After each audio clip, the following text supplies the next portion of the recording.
What's going on, guys? Today is a super special video for me. This is actually going to be the first time that we are ever putting a sponsored part on one of our cars. Today we've got test pipes going on the Audi S5. Thank you to Canadian Auto Performance. If you guys want 5% off of anything on their site, especially these test pipes, use code FREEWAY and you'll get 5% off. First things first, we're gonna go ahead and get the O2 sensors out of the way. So you can see this top one. This is the downstream one. It is right there. It's not very hard to see, but the problem is, where does that wire go? It goes way up underneath, which I cannot show you guys on video. But what we're gonna try to do is get this loose first and then kind of wiggle the wire free after we pull the test pipes out. We think that that is going to be the easiest course of action here. And we do also have special, like O2 sensor sockets. So that makes it a lot easier. Make sure you have those to make this job a lot easier. All right, so first things first, we gotta take this heat shield off. We are up underneath the car. We are on jack stands in the spirit of DIY. So first thing, get this out of your way so that you can see everything. As you guys can tell, we are on jack stands in the fashion of some DIY stuff. So you guys can do this in your own garage too, the exact way that we do it. So not these bolts right here, but the bolts that are way up under there. Yeah, you can see the very edge of it, kind of right in the center of the screen. Yeah, so we need to get to those bolts that are way in the back there. They don't look terrible, which is good, but we have to get these down pipes out of the way first. So we gotta get these couple bolts and then these kind of clamp things off. All right, so down pipes are off and now the test pipes are pretty much ready to be worked on. Not really looking forward to it, but we're making progress. Now I'm kind of upside down, but this little thing where the spring is, there's this rubber grommet. You can just unbolt the bolt from the rubber grommet. Mine was super easy to take out, so that kind of holds on the test pipes as well. So make sure you do not forget to take that out. All right, so let's take a look at these down pipes or test pipes, and oh yeah. So we do have the resonated and for sure 100% catted down pipes. For sure catted, right? High flow. Yeah, high flow cats. Track only. Track only. Yep, this car. Never seeing the road again, but these test pipes are going on. They look amazing, dude. Oh my God, that resonator's fat. High flow cat. Yes. Also, we have these extra mini cats to add extra filtration for the emissions. Yeah. Yeah. These are helping with emissions, guys. All right, so we actually managed to get one of the bolts free, but now we have a jack set up on the actual transmission. We do have the manual transmission, so we have a little bit more room than you automatic guys will have, but we just kind of removed the support for the transmission and went ahead and dropped it down. I'd say just about 6 inches, maybe a little more, but you'll need to do this in order to get the cats out. So we have two broke loose now. He's kind of trying to show me. And this one is. Oh yeah, dude. Here, and then you're all the way down. I was gonna say I can hardly get I can hardly see in there, dude. Yeah, that is way in there. But you have to get it as straight as possible, because if you don't, you round these over and then you're done. Oh yeah, definitely. So even this one was like there. That's where I had it. Yeah, from my angle, dude, it's so hard to show, guys. But I mean, you can visualize the bolt is way in there. I mean, you're using like at least 2 feet extension. Yeah. To get it a relatively straight shot. Yeah, so that is how long the extensions are. So we are way deep in there. Get all the way up here. Yep. So we're trying to break them free. We've got one on each side now, right? Yeah. So yeah. Just the lowers. The easiest of the the easiest of the easiest of the 6, but it is a start. So we're looking good so far, which is really good. Also, peep the R8 in the back. So while we're here, we've got 2 new upstream and 2 new downstream O2 sensors, which I'll show you guys where they're at right now. I kind of already showed you the downstream ones are kind of right back in here. Can't really see it now because we have the motor tilted backwards to get to those test pipe bolts, but this is the other upstream one. You can see right now I have a socket right on it, and we're gonna go ahead, do the same thing on the other side once I get enough muscle to break this free. Oh my gosh. So as you can see, we got one of these nuts off, and this one was really close to being a real day breaker, but luckily we got it. Now, how many more are total left that are not broke free? 2, right? I think? 3. 3? 2 hard ones, and then we have the one easier one. Okay. So Well, we do have one completely off. Yeah. So we have 3 left, which means, what does that mean? We're 50-50 right now. We're 50-50. All right. We're going to keep going. I'm going to try to keep getting some of these things out, but they're kind of hard. So I'll see you guys in a second. All right. So this is what we're working with. This is how it pretty much goes. You get that on there on that weird angle, and you give it a little wiggle. And that happens a lot where it kind of just falls off, and depending on how good your knuckle is, you're gonna run into that a lot. Yeah, so this upper one is gonna be interesting because oh yeah, you run into the cat. The angle, too. yeah. So that's where you just have to play with your extension sizes. Because this is where I can go shorter and then go. Yeah, so this is what it looks like where he is. So we're way out here, going all the way up in there. So we are extended, but so far we've got 2 completely off. So far we're rolling through. This bottom one's pretty loose. Yeah. You just gotta really watch with your heat. You gotta heat it. Yep. Pry on it some more. You don't want to round it. So that's pretty much what takes the longest is what we're doing right now. But hopefully we keep rolling through this. So we're taking out the subframe. Well, not taking out, but no, we're just dropping it down so it allows us to get into the inner bolt, which is you can't see. So right. So this is just pretty much clearing out more space. You only leave these like at least halfway in, so that's why I didn't want them first, and then. So you can actually see the bolt that he is on right up here. You can see the socket on the end of that bolt right past that O2 sensor. So that's the bolt that we are on now. Do that again? That's how long you got to be to get in there. All right, so we ended up taking off the front kind of like bumper cover, underneath cover thing in order to do what? Well, get this cross member off. Okay, so we're trying to get the cross member off so that we can, is that to get to the bolts or to pull them out? No, this is just so the cats aren't in the way. Well, this isn't in the way where you pull the cats. I guess you can just pull these and pull it down. Yeah. But it's really this tray so you can get to these front subframe bolts so you can drop it down. Ah, gotcha. You need room to pull the cat out. Okay. So it turns out if you pry on a 1/4 inch long enough, a 1/4 inch knuckle, it will actually bust. So good thing we got 2. All right, so we've got all 3 bolts out of this test pipe finally. I had to help on this one, but I'll show you why in a second. But this is ready to come out. We're about to see the glory days. So we've got the grinder out, and I'll show you guys why. So as you guys can see, we do have the cat off, and we're trying to get it out, but we cannot wiggle it out because it doesn't fit. So what we need to do is basically cut off this bottom piece of it and pull it out. We've also done a couple other things I didn't really show. We took out the heat shield of both sides and dropped the subframe a little bit more.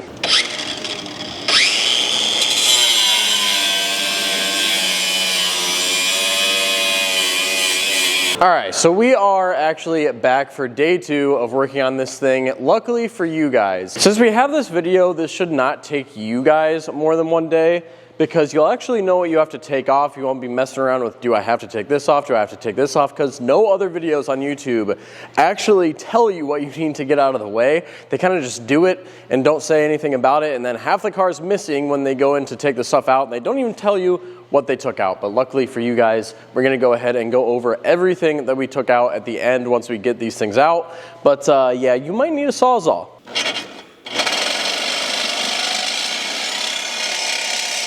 And just like that, the cat is out. As you can see, we also cut the wires to the sensor. So we're kind of looking in these cats a little bit. So far, it looks pretty good.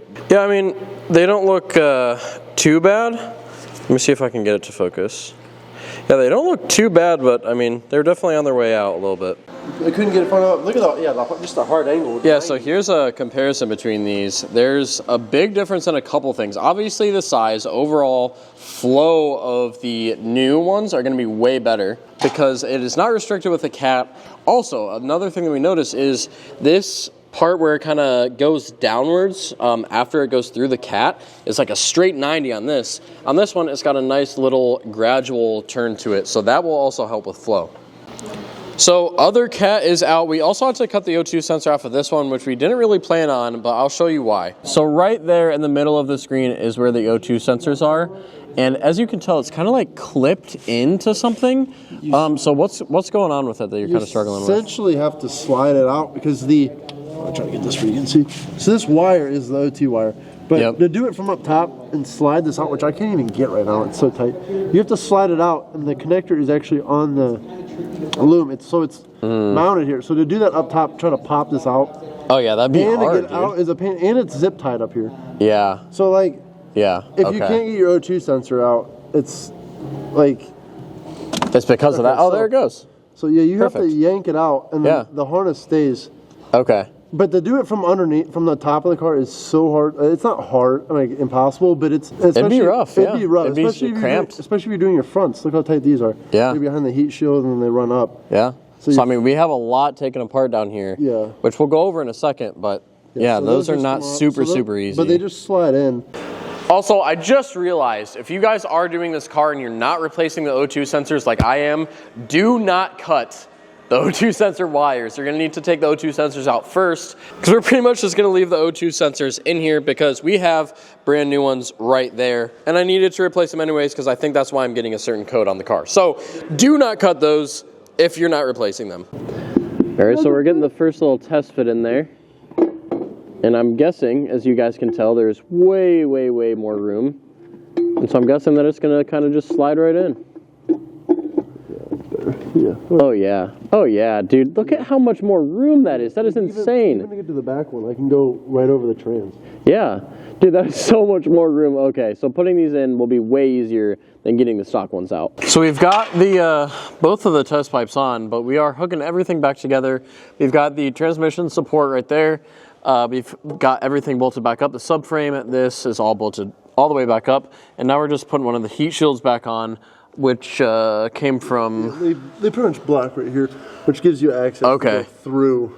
Gotcha, so it's beneath. Yes, no, it goes, it essentially goes, it falls in line with this other heat shield. Ah, gotcha, okay. So a lot of bolting back together, but hard part's done, so we're pretty much wrapping this up, honestly.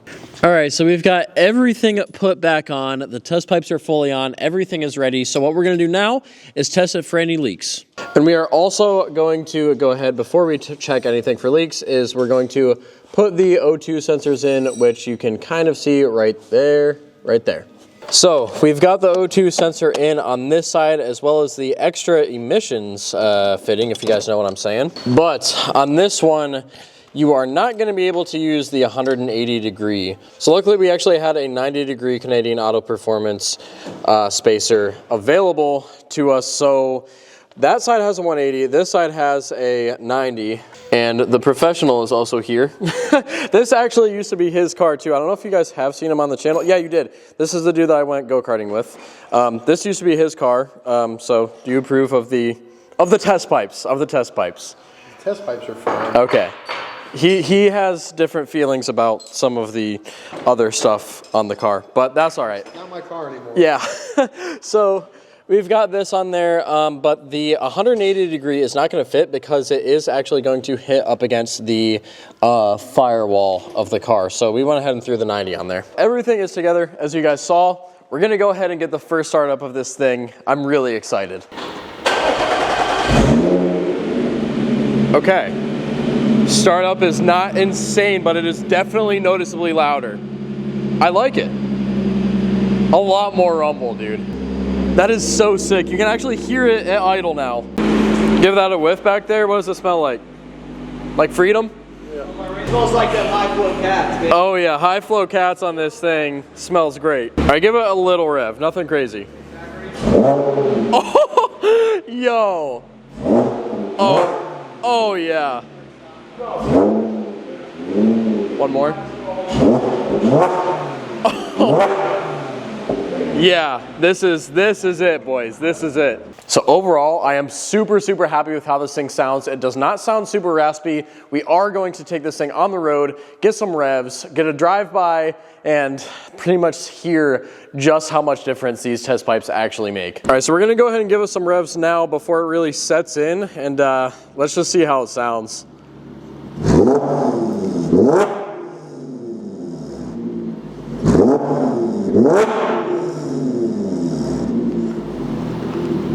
Dude, it is so much louder. It's not even close. This is gonna be sick. Oh yeah. Dude, this is perfect. Oh my God. It's not raspy at all. Downshift. Downshifts aren't too crazy raspy either, which is nice.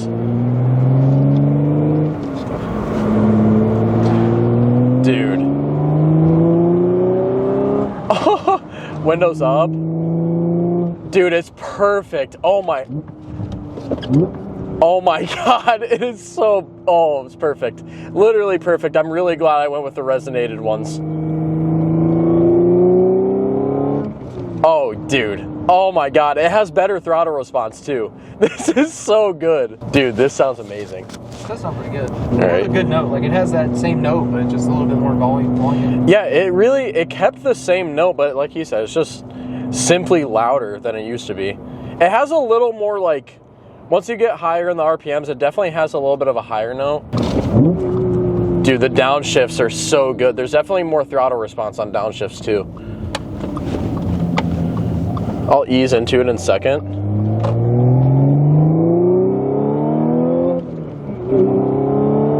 Dude, it sounds perfect. All right, so we got windows all the way down.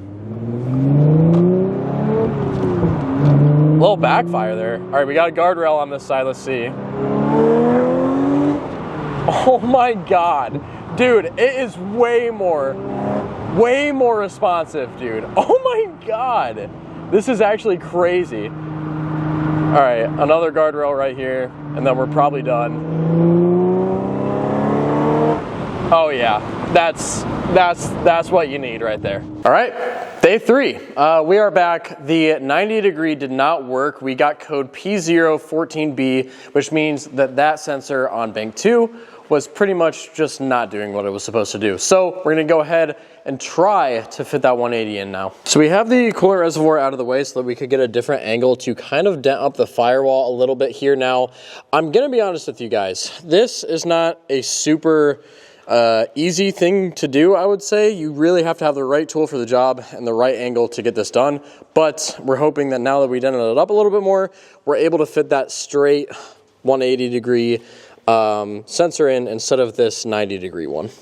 Also, I'm not sure if this will happen for you guys on your car. I would assume so, but the amount that you have to dent or kind of move things around might change slightly depending on exactly where your pipes end up lining up at. Was that a good crack or a bad crack? Ooh! Good crack? So yeah, as you guys can tell, we are getting the upstream O2 sensors out now because I think that I have a check engine light because of one of these, but we did actually get this all fitted up now. So as you can tell, we got that straight 180 O2 sensor in, and that should fix the problem that we had with that check engine light. So we're just swapping these other sensors out because we have new ones, and I want all new ones because we've had a weird code. I've had this weird cylinder 3 bad air fuel mix, but honestly, I feel nothing wrong with the car. It doesn't lose power or anything, so I think that it's just one of the O2 sensors kind of faulty, sending weird codes. So we're fixing that while we're here too. So as I was just saying off camera, we're probably going to be able to tell by the way it looks, and then we pulled it out and it looked like this, which, I mean, It's a little hot. yeah, You can tell it definitely by the got way, hot. you can tell by the way it looks. Yes, it is probably toasted. All right, we got the driver's side one out. It looks pretty torched too. It looks, spin it the other way. It looks less like, I don't know, a little bit less caked on there, but it's definitely a little more burnt. Yeah. Definitely more burnt. All right, car is completely put back together now. We've got 2 new downstream O2 sensors, 2 new upstream O2 sensors. Everything is in. Test pipes are fitted up. We're gonna go ahead and get some rev videos out in the sun now that it is daytime again. But first, what I'm gonna do is reflash the car completely so that we're running on fresh new tuning and learning for the new O2 sensors and test pipes. All right, so we've got this thing outside, stage 1, fresh tune on it. So what we're gonna do, rev this thing, see how it sounds compared to how it used to.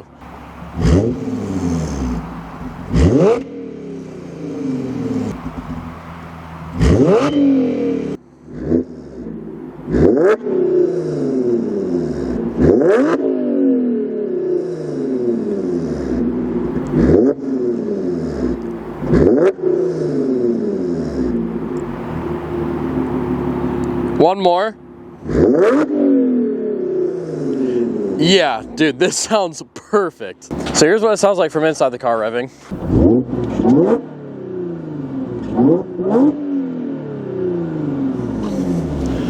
Pretty crazy, right?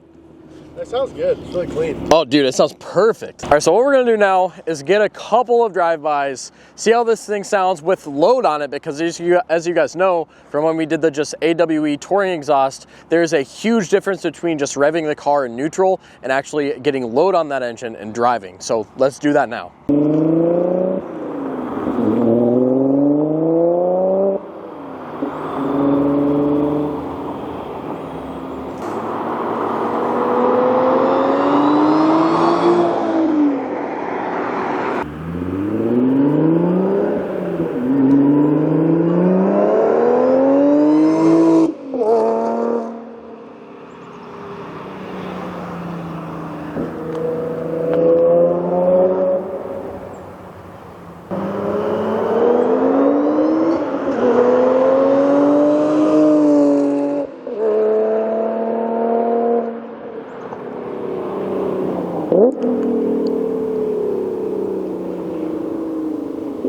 So as you guys can tell from those flybys, I went back and watched it. This thing screams. It sounds so good under load, and it really echoes off the trees and everything in that area really nicely, and it doesn't have an insane rasp. The resonators really clean it up a ton. You do not want to go straight with these. You want to have some resonators on this car for it to sound amazing. So all of that being said, guys, definitely check out Canadian Auto Performance if you guys want any mods for your S5, and use code FREEWAY for 5% off. Hopefully you guys enjoyed it. If you did, drop a like, subscribe, and I'll see you guys in the next one.